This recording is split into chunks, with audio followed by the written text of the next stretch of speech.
கிறிஸ்துவில் பிரியமானவர்களே, ஆண்டவராகிய இயேசு கிறிஸ்துவின் நாமத்திலே உங்கள் யாவரையும் வாழ்த்தி ஆசீர்வதிக்கிறேன்.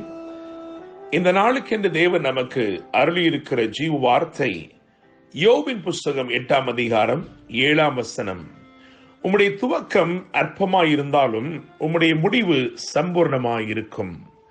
என கேட்கும் தேவனுடைய பிள்ளைகளே, இதற்கு ஒப்பனையாயிருக்கிற அல்லது இதை போலவே உரைக்கப்பட்டிருக்கிற இன்னும் ஒரு வசனம் உண்டு. சகரியாவின் புஸ்தகம் 4ஆம் அதிகாரம் 10வது வசனம். அற்பமான ஆரம்பத்தின் நாளை யார் அசட்டை பண்ணலாம் என கேட்கிற தேவனுடைய பிள்ளைகளே, தேவன் அருளியிருக்கிற இந்த வார்த்தைகளை வைத்து நான் நிச்சயமாய் உங்களுக்கு சொல்ல முடியும், இந்த நாள் உங்கள் வாழ்க்கையிலே தேவன் சில அற்பமான ஆரம்பங்களை அருளி ஆச்சரியமான ஒரு சம்பூரணத்திற்குள்ளே உங்களை நடத்த போகிறார். துவக்கம் அற்பமானது போல் தெரிய போகிறது, தோன்ற போகிறது. ஆனால் சம்பூரணமான ஒரு ஆச்சரியம் உங்களுக்காய் காத்திருக்கிறது.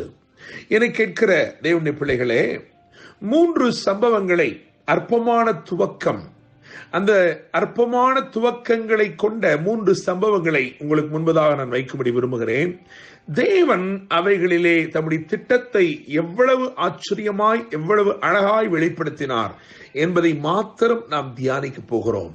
என கேட்கிற தேவனுடைய பிள்ளைகளே, 1 சாமுவேல் புஸ்தகம் 9ஆம் அதிகாரம் 3ஆம் வசனத்தை பார்க்கும் பொழுது அங்கே கழுதையை தேடி புறப்பட்டவனைத்தான் நாம் பார்க்கிறோம்.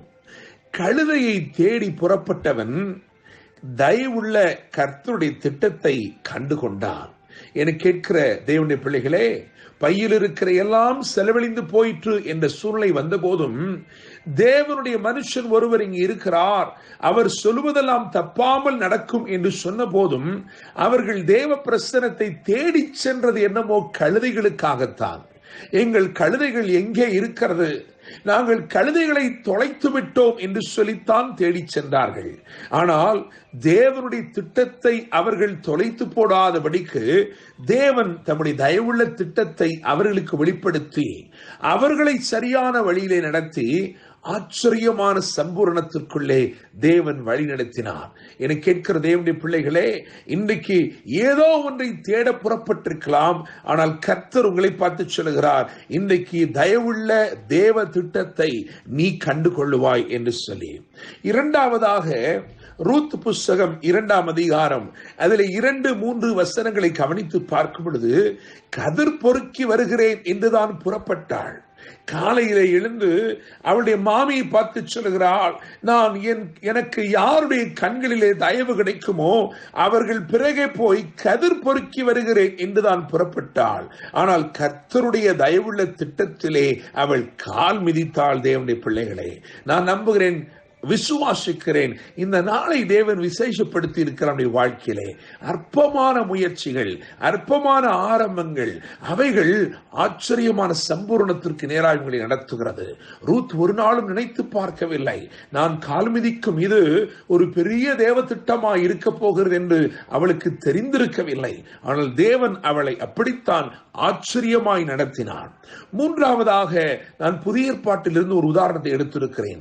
லூக்கா 5ஆம் அதிகாரம் 5ஆம் வசனத்தை பார்க்கும் பொழுது, கடலுக்கு போய் மீன் பிடிக்கலாம் என்று சொல்லி அந்த இரவெல்லாம் முயன்று வலை போட்டும் ஒன்றும் அகப்படவில்லை என்றவன் காலையிலே கதிரவனை போல் உதித்த கர்த்தர் சொன்ன வார்த்தையாலே வலை போட்டு கர்த்தருடைய பெரிய தயவுள்ள திட்டத்திலே அகப்பட்டவனாய் கரை சேர்ந்தான். என கேட்கிற தேவனுடைய பிள்ளைகளே, அவன் வீட்டிலிருந்து புறப்பட்டு சென்ற பொழுது சில சிறு மீன்களோடு தான் திரும்பி வர வேண்டும் என்ற எண்ணம் அவனுக்குள் இருந்தது. ஆனால் தேவன் அவனுடைய வலையிலே ஒரு பெரிய மீனை அகப்பட பண்ணி, இயேசு என்னும் பெரிய மீனை அகப்பட பண்ணி அவன் வாழ்க்கையை அன்று முதல் அலங்கரிக்கவும் ஆசீர்வதிக்கவும் தொடங்கினார்.